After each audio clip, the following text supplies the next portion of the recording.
Is the Arab Spring spreading? Well, Senator John McCain seems to think so, and he is sending some pointed warnings to the Russian Prime Minister Vladimir Putin via Twitter.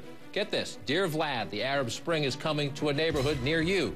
Putin addressed the massive Moscow protest in his traditional year-end question and answer session, and today he took issue with Senator McCain and other critics of Russia's recent parliamentary elections.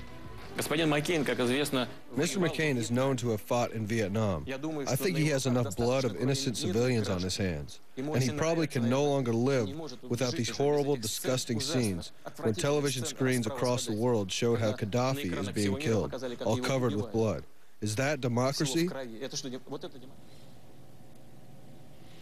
Senator McCain was quick to respond, again using a tweet. Dear Vlad, is it something I said? Senator McCain joins us now from Capitol Hill. Senator, what's the point of this exercise? Are you just having a little mano-a-mano with Vladimir Putin, or do you think, A, you want him to change something, and B, the United States, in terms of our policy, to do something?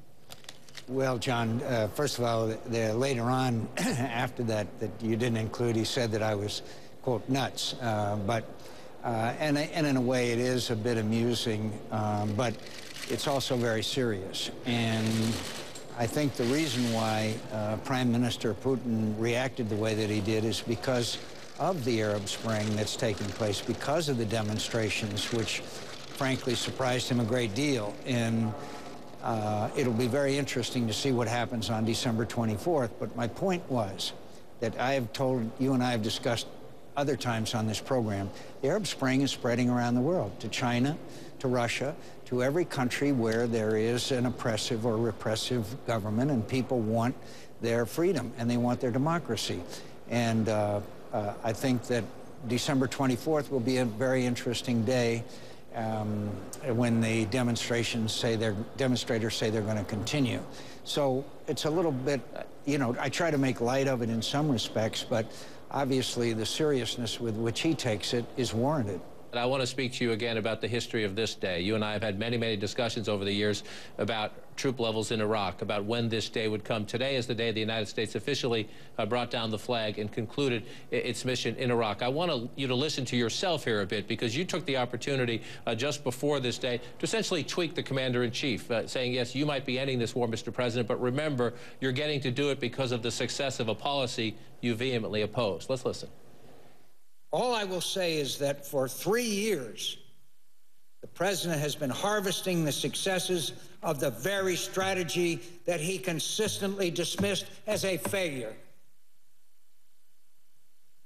I imagine this irony was not lost on a few of our troops at Fort Bragg today, most of whom deployed and fought as part of the surge.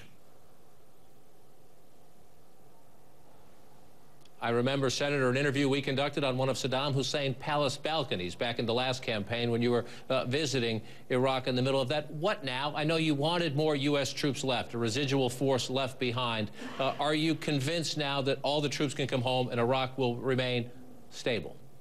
I'm by no means clear to me that Iraq can remain stable. General Keane, as you know, is one of the architects of the surge, said we won the war and now we risk losing the peace.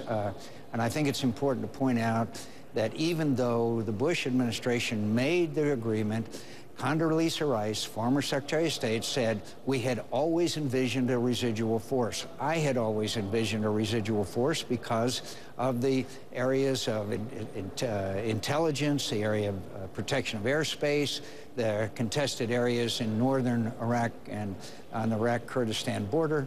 And there was every military commander, everyone recommended that we have about 20,000 troops remain behind in order to try to help with the stability and the security of Iraq. And the president campaigned saying he was going to withdraw all the troops. He did that. And I think it places the whole situation in great risk of a disintegrating situation, and I hope and pray that I am wrong. Senator, I'm in Sioux City tonight to watch something unfold that you have a great bit of experience at, a debate between the Republican presidential candidates. And Iowa votes in just 19 days. It is a consequential debate, the last one before Iowa votes. One of the men who ran against you last time, and you vanquished him, is Rudy Giuliani, the former New York City mayor. He says he looks at the race now. He sees Newt Gingrich and Mitt Romney at the top. He thinks Speaker Gingrich is the better candidate. Let's listen. It may be that Newt is appealing to something that Mitt isn't appealing to. There's something wrong when you've been running as long as Mitt has, and you're at 25%, and you don't go much above, and you don't go much below.